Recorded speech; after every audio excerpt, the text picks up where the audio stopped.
Այսօր լրանում է 1 տարին, երբ այն օրվանից, երբ Սասնա ծռերը որոշեցին զենք վերցնել և դուրս գալ ռեժիմի դեմ։ Սա աննախադեպ երևույթ էր հայոց պատմության մեջ, բայց նաև միանգամայն հասկանալի։ Եթե նայենք, թե ինչ է տեղի ունենում, ամբողջ պատճառը և էլի եղել են փորձեր զինված ձևով հարցերը լուծելու։ Ամբողջ պատճառը նա է, որ Հայաստանի ժողովուրդը, Հայաստանի քաղաքացիները ընտրության իրավունք չունեն։ Մենք գիտենք, որ բոլոր ընտրությունները կեղծվել են և կեղծվում են, և հիմա էլ ավելի շատ շեշտը դնում են կաշառք բաժանելու վրա։ Միևնույն է, դա ժողովրդավարություն չէ և իշխանությունը արդյունքում չի փոխվում, և քանի դեռ դա այդպես է, միշտ լինելու են հեղափոխության փորձեր, ապստամբության փորձեր, ինչպես եղավ 1 տարի առաջ։ Հիմա էլ Սերժ Սարգսյանը փորձում է մնալ պետության ղեկավար և դրա համար սահմանադրությունը փոխեց և ամեն ինչ արել է իր իշխանության շարունակությունը ապահովելու համար։ Հիմա ասում են զինված ձևով չպետք է որևէ փոփոխություն լինի, բայց հակառակ դեպքում չի լինում ընդհանրապես ոչ մի փոփոխություն իշխանության և ժողովուրդը կամ պետք է հիասթափվի և դուրս գա, կամ պետք է ինչ-որ այլ քայլերի դիմի։ Մենք պետք է հասկանանք, որ այս հակասությունների պատճառը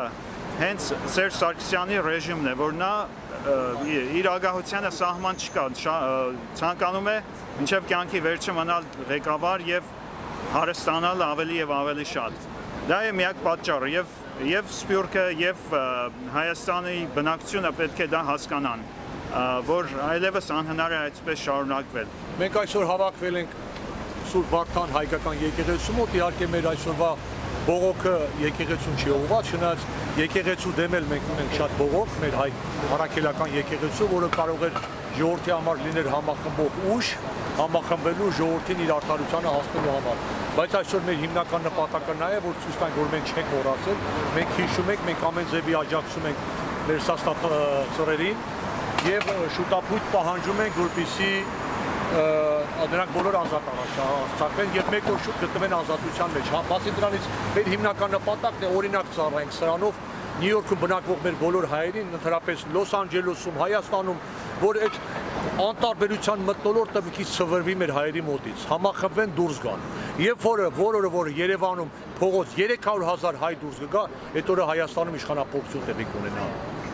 Այսպես շարունակել անհնար է։ Մենք բոլորովին կորցնենք մեր Հայաստանը։ 2-3 տարի հետո ցավոք այլ Հայաստան չի լինի։ Լրիվ անտարբերություն է տիրում մեր հայ ժողովրդի մոտ։